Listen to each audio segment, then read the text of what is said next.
ಹುಟ್ಟುವ ಹೆಣ್ಣು ಮಗು ಅಮ್ಮನವರ ವಂಶ. ಆದ್ರೆ ಸಾಕ್ಷಾತ್ ಅಮ್ಮನವರೇ ಹುಟ್ಟುತ್ತಾಳೆ.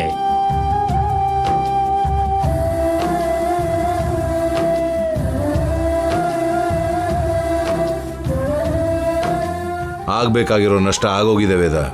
ಅದ್ರ ಬಗ್ಗೆ ಯೋಚನೆ ಮಾಡ್ತಾ ಆರೋಗ್ಯ ಹಾಳು ಮಾಡ್ಕೊಳ್ಳೋದು ಬಿಟ್ಟು ಇನ್ನೇನು ಉಳಿಯಲ್ಲ. ಒಂದು ವಿಷಯ ಮನಸ್ಸು ತುಂಬಾ ಕಾಡ್ತಿದೆ ರೀ. ಏನದು? ಅವನಿಗೆ ಹುಟ್ಟೋ ಅಂತದ್ದು ನನ್ನಂತ ಜಾತಕ ಇರೋ ಮಗು ಅಂತ, ಕಾರಣ ಜನ್ಮದವಳು ಅಂತ, ಅಮ್ಮನವರ ಅಂಶ ಅಂತ ಸಿದ್ದೇಶ್ವರ ಸ್ವಾಮಿಗಳು ಎಲ್ಲ ವಿಷಯನೂ ಹೇಳಿದ್ರು.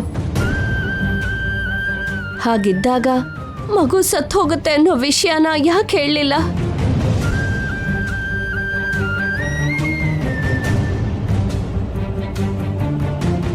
ದಿವ್ಯ ದೃಷ್ಟಿಯಿಂದ ಮಗು ಜನನದ ಬಗ್ಗೆ ಹೇಳೋ ಸಾಮರ್ಥ್ಯ ಇರೋರು ಅವಳ ಮರಣದ ಬಗ್ಗೆ ಯಾಕೆ ಹೇಳಲಿಲ್ಲ ಅಂತ.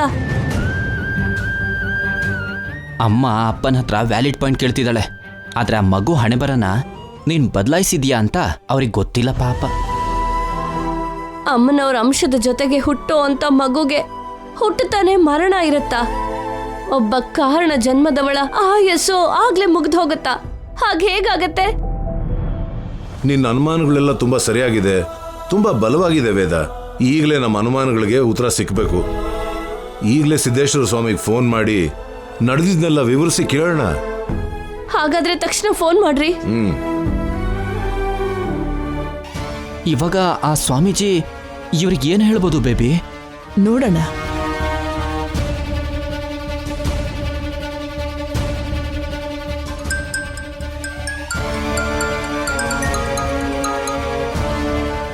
ಓಂ ನಮ ಶಿವಾಯ. ಹೇಳಿ ಸ್ವಾಮಿ. ನನ್ನ ಹೆಸರು ಪ್ರಸಾದರಾವ್ ಸ್ವಾಮಿ. ಗುರುಗಳನ್ನ ನೋಡಿ ಸ್ವಲ್ಪ ಮಾತಾಡಬೇಕಾಯ್ತು. ನಾವು ಆಶ್ರಮಕ್ಕೆ ಬರ್ಬೋದಾ ಅಂತ ಸ್ವಲ್ಪ ಕೇಳಿ ಹೇಳ್ತೀರಾ? ಗುರುಗಳು ಪುಣ್ಯಕ್ಷೇತ್ರಕ್ಕೆ ಹೋಗಿ ಒಂದು ವಾರ ಆಯ್ತು. ಯಾವ ಕ್ಷೇತ್ರಕ್ಕೆ ಹೋಗಿದ್ದಾರೆ ಅಂತ ಹೇಳೋಕ್ಕಾಗತ್ತಾ? ದೇಶ ಪರ್ಯಟನೆಯಲ್ಲಿದ್ದಾರೆ. ಯಾವ ಕ್ಷೇತ್ರದಲ್ಲಿದ್ದಾರೋ ಹೇಳೋದು ಕಷ್ಟ. ಅವರಿಂದ ಫೋನ್ ಬರಬೇಕೇ ಹೊರತು ನಾವು ಅವ್ರ ವಿವರಗಳನ್ನ ತಿಳ್ಕೊಳ್ಳೋದಿಲ್ಲ. ಹೌದಾ? ಗುರುಗಳೇನಾದ್ರೂ ಫೋನ್ ಮಾಡಿದ್ರೆ ಬೆಂಗಳೂರಿಂದ ಪ್ರಸಾದರಾವ್ ಫೋನ್ ಮಾಡಿದ್ರು ಅಂತ ಹೇಳಿ ಸ್ವಾಮಿ. ಹಾಗೆ ಆಗ್ಲಿ ಸ್ವಾಮಿ. ಅವ್ರಿಗೆ ಅನುಮಾನ ಬರ್ದೇ ಇರೋ ಹಾಗೆ ನಡೆದಿರೋ ನಿಜನ ನಾವೇ ಇನ್ನೊಂದ್ಸಲ ನೆನ್ಪು ಮಾಡೋಣ ಬಾ.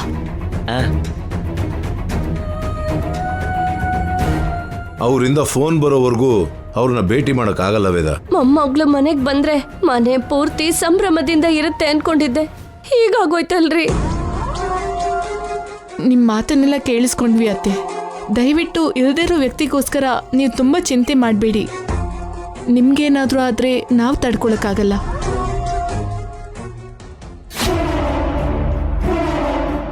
ಅತ್ತೆ, ಒಂದ್ ವಿಷಯ. ನಾವು ಸ್ವಾಮೀಜಿನ ಭೇಟಿ ಮಾಡಿದಾಗ 100 ಕಾಲ ಚೆನ್ನಾಗಿರಿ ಅಂತ ಆಶೀರ್ವಾದ ಮಾಡ್ತಾರವ್ರು. ಹಾಗಂತ ಎಲ್ಲರೂ 100 ವರ್ಷ ಬದುಕ್ಬಿಡ್ತಾರ? ಮೊಮ್ಮಕ್ಕಳು ಜೊತೆಗೆ ನೀವು ಚೆನ್ನಾಗಿರಿ ಅಂತ ಅಂತಾರೆ. ಅದು ನಡೆಯುತ್ತೆ. ಆ ಕ್ಷಣದವರೆಗೂ ನಿಜ ಅನ್ಕೋಬೇಕು ಅಷ್ಟೇ. ತಾಳೆಗರಿ ಗ್ರಂಥದಲ್ಲಿ ತಪ್ಪು ಬರ್ದಿರಲ್ಲ ಅಲ್ವಾ? ಆದ್ರೆ ಅದರಲ್ಲಿರೋದನ್ನ ಸ್ವಾಮೀಜಿ ತಪ್ಪಾಗಿ ಓದ್ತಿರ್ಬೋದು ಅಲ್ವಾ? ಅದು ಅಲ್ಲದೆ ಅವನಿಗೆ ಮಗು ಹುಟ್ಟೋದು ಇಷ್ಟ ಇಲ್ಲದೆ ಇದ್ದಿದ್ದ ಕಾರಣಕ್ಕೆ ವಿಧಿಗೆ ಎದುರಾಗಿ ಹೋದ್ಲು. ಅಪ್ಪ, ಹಾಸ್ಪಿಟಲಲ್ಲಿ ಹುಟ್ಟಿರೋ ಮಗು ಸತ್ತೋಗಿದೆ ಅನ್ನೋದಕ್ಕೆ ಸಾಕ್ಷಿ ಇದೆ. ಅದನ್ನ ನೀವು ನಂಬಲೇಬೇಕು ಅಷ್ಟೇ. ನೀವು ಹೇಳಿದ್ದು ನಿಜಾನೇ ಬಿಡಿ.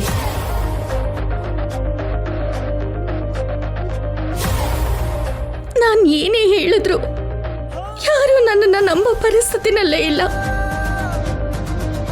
ನನ್ನ ಪ್ರಾಣವಾಗಿ ಪ್ರೀತಿಸೋ ಶ್ರೀಕರ್ ಭಾವನೆ ದೂರ ಇರ್ತಿರ್ಬೇಕಾದ್ರೆ ನಾನೇನ್ ಮಾಡೋಕ್ಕಾಗತ್ತೆ?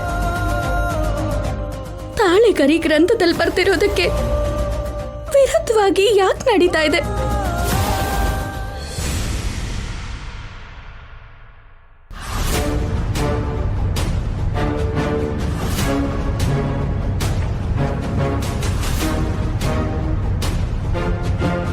ಪುಟ್ಟ, ಹಾಲು ಕುಡಿ.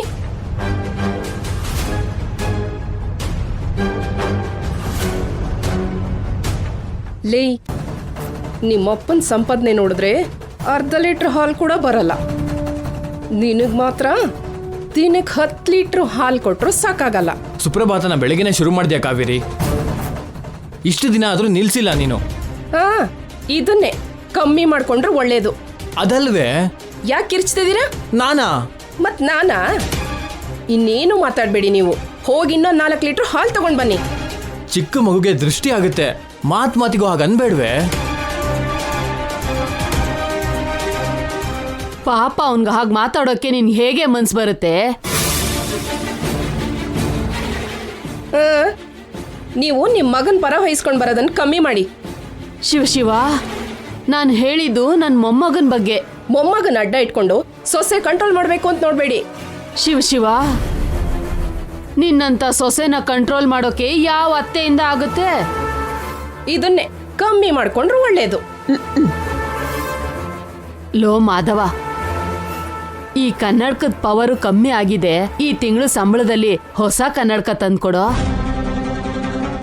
ನಿಮ್ ಮಗ ಸೂಪರ್ ಮಾರ್ಕೆಟ್ ಅಲ್ಲಿ ಕೆಲಸ ಮಾಡ್ತಿರೋ ಮ್ಯಾನು, ಸೂಪರ್ ಮ್ಯಾನ್ ಏನಲ್ಲ. ಹೀಗೆ ತಿಂಗಳಿಗೊಂದು ಖರ್ಚು ಮಾಡಿಸ್ಬೇಡಿ. ದೇವಸ್ಥಾನದಿಂದ ನಿಮ್ಮ ಯಜಮಾನ್ರೇನು ತೆಂಗಿನಕಾಯಿ, ಬಾಳೆಹಣ್ಣು, ಪ್ರಸಾದ ತಗೊಂಡ್ ಬರ್ತಾರೆ. ದಕ್ಷಿಣೆ ದುಡ್ಡನ್ನ ಹುಂಡಿಗೆ ಹಾಕ್ತಿರ್ತಾರೆ. ನಮ್ಮ ಯಜಮಾನ್ರೇನು ಸೂಪರ್ ಮಾರ್ಕೆಟ್ ಅಲ್ಲಿರೋ ವಸ್ತುಗಳನ್ನ ನೋಡ್ತಾ ಹೊಟ್ಟೆ ತುಂಬಿಸ್ಕೋತಾರೆ. ಶಿವ ನಮ್ಮ ಉರಿಯೋ ಹೊಟ್ಟೆ ಬಗ್ಗೆ ಯಾರಿಗೂ ಚಿಂತೆ ಇರಲ್ಲ. ಅಮ್ಮಯ್ಯ, ಅಮ್ಮನವ್ರ ದಯೆಯಿಂದ ಎಲ್ರೂ ಇಷ್ಟಾದ್ರೂ ಸಂತೋಷವಾಗಿದ್ದೀವಿ.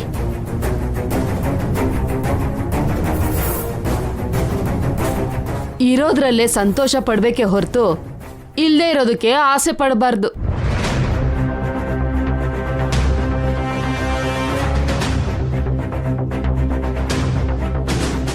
ಹೌದು, ಇದ್ರಲ್ಲಿದ್ದ ಎಣ್ಣೆ ಏನಾಯ್ತು?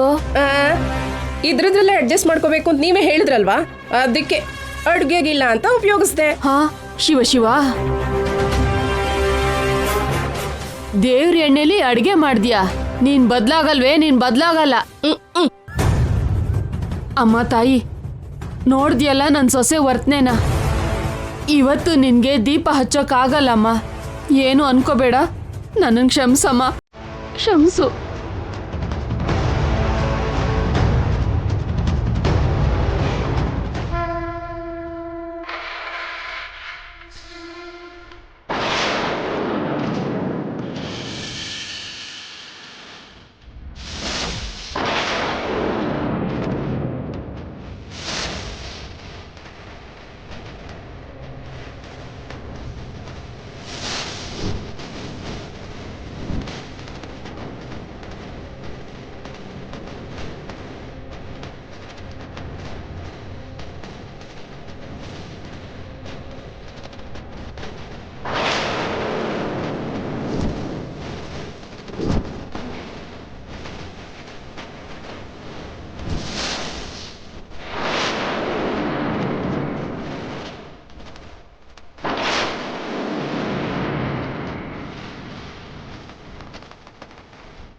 ಯಾರ್ದು ಮೊಹಯ್ಯ ಈ ಮಗು?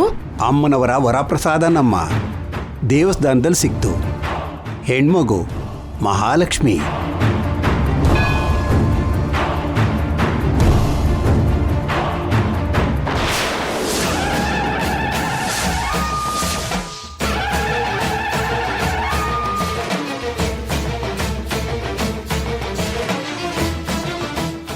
ಚೆನ್ನಾಗಿದೆ. ಹೊಟ್ಟೆಗೆ ಹಿಟ್ಟಿಲ್ಲ ಅಂತಾದ್ರೆ ಜೊಟ್ಟಿಗೆ ಮಲ್ಲಿಗೆ ಹೂವು ಅಂತ ಬೇಕು ಅಂದ್ರಂತೆ ನಿಮ್ಮಂತವ್ರು. ನಮಗೆ ದಿಕ್ಕಿಲ್ಲ ಅಂದ್ರೆ ಮತ್ತೆ ದಿಕ್ಕಿಲ್ದಿರೋ ಮಗು ಯಾಕೆ? ಜೊತೆಗೆ ಹೆಣ್ಮಗು. ಎಲ್ಲರಿಗೂ ಆ ಅಮ್ಮನವರೇ ದಿಕ್ಕಮ್ಮ. ಏನೂ ಅಗತ್ಯ ಇಲ್ಲ. ಈಗ್ಲೇ ಹೋಗಿ ದೇವಸ್ಥಾನದಲ್ಲೋ ಅನಾಥಾಶ್ರಮದಲ್ಲೋ ಬಿಟ್ಟು ಬನ್ನಿ. ನಮ್ಮನೇಲೆ ಲಕ್ಷ್ಮಿ ಇಲ್ಲ, ಮಹಾಲಕ್ಷ್ಮಿ ಅಂತೆ, ಮಹಾಲಕ್ಷ್ಮಿ.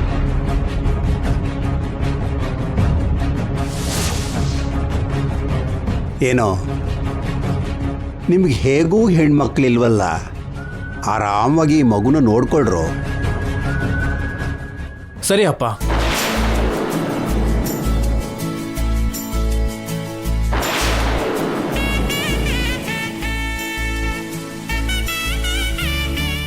ಮಗು ಮಹಾಲಕ್ಷ್ಮಿ ತರ ಇದೆ ರೀ. ತುಂಬಾ ಮುದ್ದಾಗಿದೆ ಕಣೋ. ಬಾರೋ ಅಮ್ಮನವ್ರ ಮುಂದೆ ಕೂತ್ಕೊಂಡು ಮಗುನ ತಗೋ ಬಾ.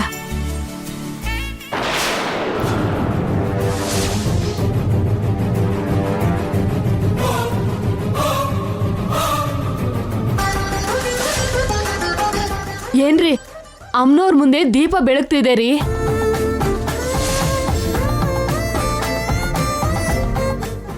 ಎಣ್ಣೆ ಇಲ್ಲ ಅಂತ ದೀಪ ಹಚ್ಚೋಕಾಗ್ಲಿಲ್ಲ.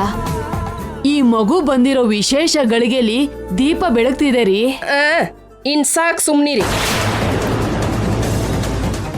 ಇರೋ ಸ್ವಲ್ಪ ಎಣ್ಣೆಲಿ ದೀಪ ಹಚ್ಚಿದ್ದಾರೆ, ಸುಳ್ಳು ಹೇಳ್ತಿದ್ದೀರಲ್ಲ ಯಾಕೆ? ಶಿವ ಶಿವ, ಲೋ ಮಾಧವ, ನೀನೇ ನೋಡ್ತಾ ಇದೆಯಲ್ಲೋ ನನ್ ದೀಪ ಹಚ್ಚದ್ನಾ? ಇಲ್ಲಮ್ಮ. ನಿಮ್ಮಮ್ಮ ದೀಪ ಹಚ್ಚೋದನ್ನ ನಾನು ನನ್ನ ಕಣ್ಣಾರೆ ನೋಡಿದ್ದೀನಿ. ಇಲ್ಲ ಅಂತಿರಲ್ಲ ಯಾಕೆ? ಹೌದೌದು, ಹಚ್ಚಿದ್ಲು. ಲೇ ಗೋಪಿ, ನನ್ನ ಹೆಸರು ಮಾಧವಪ್ಪ, ಗೋಪಿ ಅಲ್ಲ. ಕೋಪದಲ್ಲಿ ಇದ್ದಕ್ಕಿದ್ದಾಗೆ ಅದು ಇದು ಅಂತ ಇದೆಯಲ್ಲ, ಅದಕ್ಕೆ ಹಾಗಂದೆ. ನೋಡಿ, ಯಾರು ಏನೇ ಅನ್ಕೊಂಡ್ರು ಈ ಮಗು ನಮ್ಮಲ್ಲೇ ಇರತ್ತೆ. ಇಷ್ಟ ಇಲ್ಲದೆ ಇರೋರು ಹೊರಗಡೆ ಹೋಗ್ಬೋದು. ಇದನ್ನೇ ಕಮ್ಮಿ ಮಾಡ್ಕೊಂಡು ಒಳ್ಳೇದು. ಕಡಿಮೆ ಮಾಡ್ಕೊಳ್ಳಲ್ಲ. ಏನೋ ಮನೆ ನಿಮ್ಮ ಹೆಸರಿನಲ್ಲಿದ್ರೆ ಮಾತ್ರ. ಮಾತಿಗೂ ನೀವು ಈ ಮಾತನ್ನ ಹೇಳ್ಬೇಕಾಗಿರೋ ಅಗತ್ಯ ಇಲ್ಲ. ಶಾಂತ, ಹೇಳ್ರಿ. ಇನ್ಮೇಲಿಂದ ಈ ಅಮ್ಮನವರ ವರಪ್ರಸಾದದ ಲಾಲನೆ ಪಾಲನೆ, ಕೆಟ್ಟದು ಒಳ್ಳೆಯದು ಎಲ್ಲ ನಾವೇ ನೋಡ್ಕೋಬೇಕು. ಆಯ್ತು ರೀ. ಯಾವ ಕಷ್ಟನೂ ಬರ್ದೇ ಇರೋ ಹಾಗೆ ನೋಡ್ಕೋಬೇಕು. ಆಗ್ಲಿ ರೀ. ನಿಮ್ ಮಾತನ್ನ ನಾನು ಬೇಡ ಅಂತೀನ. ಮಗುನ ಇಲ್ಕೊಡಿ.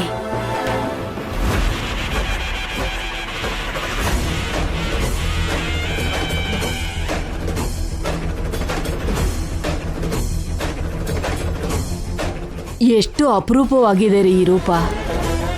ಎಲ್ಲ ತಾಯಿ ತರನೇ.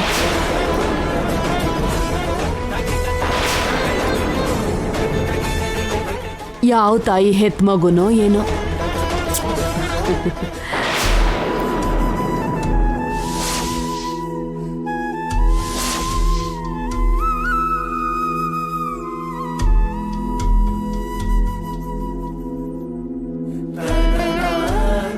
ನಿಂತ್ಕೊಳ್ಳಿ ಅತ್ತೆ.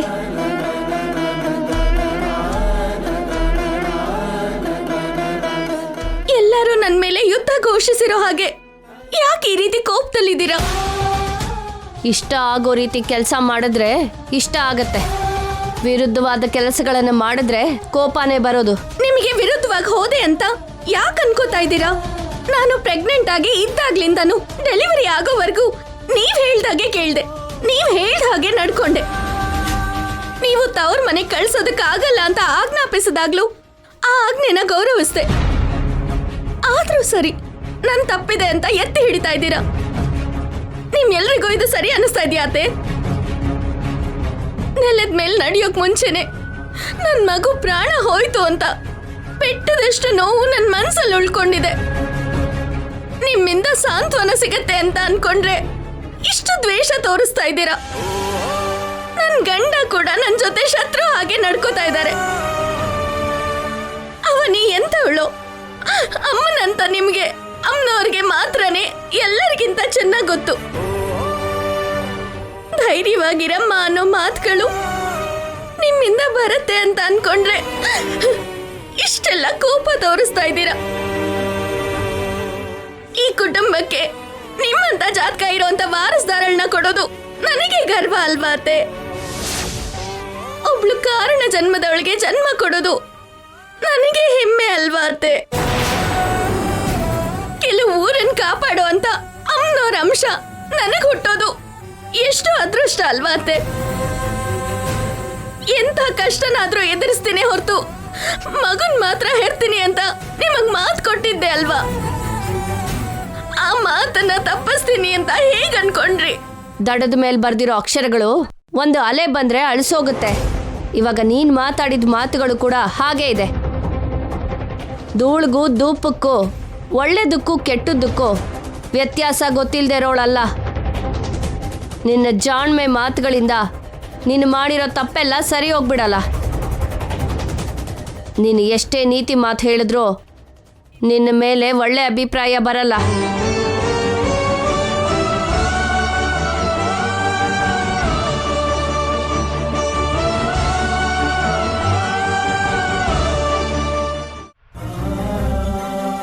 ಏ ಮಾಧವ, ಏನಮ್ಮ? ಮಗುಗೆ ಬಟ್ಟೆ ಇಲ್ಲ ಕಣೋ, ಬರುವಾಗ ಬಟ್ಟೆಗಳು ತಗೊಂಡ್ ಬರೋ. ಸರಿನಮ್ಮ. ಒಳ್ಳೆ ಬಣ್ಣ ನೋಡ್ ತಗೊಂಡ್ ಬಾ. ಸರಿ. ಏನ್ರಿ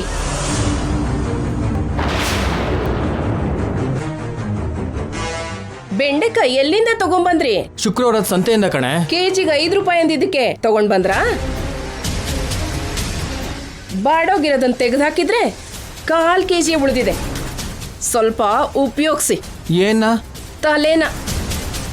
ನೀನ್ ಆಚೆ ಹೊರಟಿದ್ಯಲ್ಲೋ, ಹೋಗೋ. ಸರಿ. ಇಲ್ಲಿ ನೋಡಿ, ಬರ್ಬೇಕಾದ್ರೆ ಗೌನ್ ತಗೊಂಡ್ ಬಂದೆ ಅಂದ್ರೆ ಜಗಳ ಆಗೋಗುತ್ತೆ. ಶಿವ ಶಿವ, ಕೇಳಿಸ್ಕೊಂಡ್ಬಿಟ್ಲಾ? ಅರ್ಥ ಆಯ್ತಾ? ಸರಿ, ತಗೊಂಡ್ ಬರಲ್ಲ. ಪುಟ್ಟಂಗೆ ಬನಿಯನ್ ಬೇಕು ಅಂತ 6 ತಿಂಗಳಿಂದ ಕೇಳ್ತಿದ್ದೀನಿ. ನಿಕ್ಕರ್ ಬೇಕು ಅಂತ ತಿಂಗಳಿಂದ ಕೇಳ್ತಿದ್ದೀನಿ. ತಂದಿದ್ದೀರಾ? ಅವನ್ಗೆ ಬೀರು ತುಂಬಾ ಬಟ್ಟೆ ಇದೆಯಲ್ಲಮ್ಮ, ಬಟ್ಟೆ ಅಂಗಡಿನೇ ತರ್ಬೇಕೇನೋ? ಇದನ್ನೇ ಕಡಿಮೆ ಮಾಡ್ಕೊಂಡ್ರೆ ಒಳ್ಳೇದು.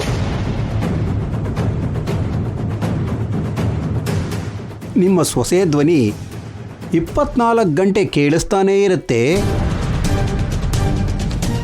ಅವಳಿಗೆ ಸುಸ್ತಾಗಲ್ವಾ ಅಂತ ಬೀದಿಲಿರೋರೆಲ್ಲ ಕೇಳ್ತಾ ಇದ್ದಾರಮ್ಮ. ಹೌದಾ? ಅವ್ರ ಮನೆಗಳಲ್ಲಿ ಅವ್ರಿಗೆ ಕೆಲಸ ಇಲ್ವಾ ಏನು? ನಮ್ಮ ಮನೆ ಮೇಲೆ ಅಷ್ಟು ಶ್ರದ್ಧೆ ಯಾಕೆ? ನಿನಗೆ ಬುದ್ಧಿ ಹೇಳಬೇಕು ಅಂತ ಅನ್ಕೋತಿದ್ದೀನಿ ನೋಡು, ನನಗೆ ಬುದ್ಧಿ ಇಲ್ಲ. ಏನ್ರಿ, ಮಗುನ ತಗೊಂಡ್ ಬಂದಿರೋ ನಿಮ್ಮ ಅಪ್ಪನ ಹತ್ರ ಬಟ್ಟೆನ್ ಕೂಡ ತಗೊಂಡ್ ಬರಕ್ ಹೇಳಿ. ಅಮ್ಮ, ಬೇರೆಯವ್ರ ಮಗು ಒಂದು ಮಾತ್ರಕ್ಕೆ 200 ರೂಪಾಯಿ ಕೊಟ್ಟು 2 ಗೌನ್ ತಗೊಂಡ್ ಬಂದ್ರೆ ನಿನ್ನ ಗಂಡನಿಗೆ ಭಾರ ಆಗೋಗುತ್ತೇನಮ್ಮ? ಕಲ್ಲಿನ ಮರ ಹೊರೋನಿಗಲ್ವಾ ಗೊತ್ತಾಗೋದು? ಯಾಕೆ? ನೀವು ಜಾಸ್ತಿ ಸಂಪಾದನೆ ಮಾಡ್ಬೋದಲ್ವಾ? ತುಂಬಾ ಜನ ಅಡ್ಡ ದಾರಿನಲ್ಲಿ ಕೂಡಿಡ್ತಿದ್ದಾರೆ ಪಾಪಗಳನ್ನ. ರೂಪಾಯಿನ. ಅದು ಶಾಶ್ವತ ಅಲ್ಲಮ್ಮ. ಇವತ್ತು ನಮ್ಮ ಹತ್ರ, ನಾಳೆ ಮತ್ತೊಬ್ಬರ ಹತ್ರ ಇರುತ್ತೆ. ಈ ತತ್ವನ ದೇವಸ್ಥಾನದಲ್ಲಿ ಭಕ್ತರಿಗೆ ಬೋಧಿಸಿ. ನಾಳೆಯಿಂದ ನಮ್ಮ ಯಜಮಾನ್ರ ಸಂಪಾದನೆಯಲ್ಲಿ ರೂಪಾಯಿ ಕೂಡ ಖರ್ಚು ಮಾಡಲ್ಲ. ಇದು ನಿಮ್ಮನೆ ಆಗಿರೋದಕ್ಕೆ ಊಟ ಹಾಕ್ತೀನಿ. ನೀನ್ ಊಟ ಹಾಕ್ಲಿಲ್ಲ ಅಂದ್ರೂ ಪರವಾಗಿಲ್ಲ ಅಮ್ಮ, ನಿನ್ ಮಾತಿಂದನೇ ಹೊಟ್ಟೆ ತುಂಬೋಗುತ್ತೆ. ನೀವ್ ಎಷ್ಟೇ ಹೇಳಿದ್ರೂ ಪರವಾಗಿಲ್ಲ, ಈ ಮಗು ಜವಾಬ್ದಾರಿ ಅಂತೂ ನಮ್ದಲ್ಲ. ಸಾಕು, ನಿಲ್ಸು ಕಾವೇರಿ. ಏನ್ ಕಿರಿಸ್ತಿದ್ದೀರಾ? ಈ ಮನೇಲಿ ನಿನ್ನ ಬಿಟ್ರೆ ಇನ್ಯಾರು ಕಿರಿಸ್ತಾರೆ ತಾಯಿ? ಇದನ್ನೇ ಕಡಿಮೆ ಮಾಡ್ಕೊಂಡ್ರೆ ಒಳ್ಳೇದು. ಮಗು ಜವಾಬ್ದಾರಿನ ನೀವೇನು ತಗೋಬೇಡಿ, ಎಲ್ಲ ಆ ಅಮ್ಮನವರೇ ತಗೋತಾರೆ. ನಾರಾಯಣರಾವ್ ಅವರೇ,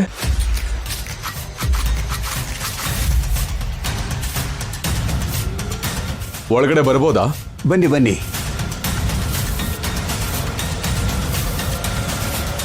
ಕೂತ್ಕೊಳ್ಳಿ. ಪರವಾಗಿಲ್ಲ ರೀ. ಮನೆಯವರೆಗೂ ಬಂದಿದ್ದೀರಾ? ಏನಾದರೂ ತುಂಬಾ ಅವಶ್ಯವಾದ ವಿಷಯನಾ? ಕಮಿಟಿ ಮೆಂಬರ್ಗಳಾಗಿ ನಾವು ತುಂಬಾ ವರ್ಷಗಳಿಂದ ನಿಮ್ಮನ್ನು ನೋಡ್ತಿದ್ದೀವಿ. ನಿಮ್ಮ ಪ್ರಾಮಾಣಿಕತೆ ಕಮಿಟಿ ಸದಸ್ಯರಿಗೆಲ್ಲ ಇಷ್ಟ ಆಗಿದೆ. ಅದಕ್ಕೆ ಎಲ್ರೂ ಯೋಚನೆ ಮಾಡಿ ನಿಮ್ ಸಂಬಳನ 10,000 ಜಾಸ್ತಿ ಮಾಡೋಣ ಅಂತ ನಿರ್ಧಾರ ಮಾಡಿದೀವಿ.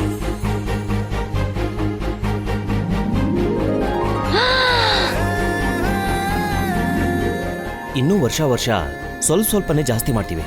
ನಾನು ಅಮ್ಮನವ್ರ ಸೇವಕ, ಹಣದ ಮೇಲೆ ವ್ಯಾಮೋಹ ಇಲ್ಲ. ಎಲ್ಲರೂ ಅಡ್ಡದಾರಿಯಲ್ಲಿ ಸಂಪಾದಿಸ್ತಾರೆ, ನೀವು ಪ್ರಾಮಾಣಿಕವಾಗಿ ಸಂಪಾದಿಸ್ತೀರಾ. ಅದಕ್ಕೆ ನೀವು ಅಂದ್ರೆ ಎಲ್ರಿಗೂ ಗೌರವ. ಅಡ್ವಾನ್ಸ್ ಆಗಿ ಈ 5,000 ಇಟ್ಕೊಳ್ಳಿ.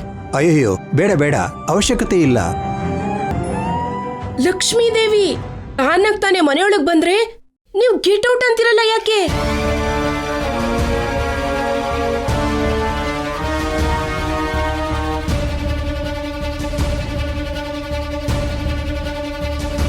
ಸರಿ, ನಾವಿನ್ನು ಹೊರಡ್ತೀವಿ. ಒಳ್ಳೇದು, ಹೋಗಿ ಬನ್ನಿ.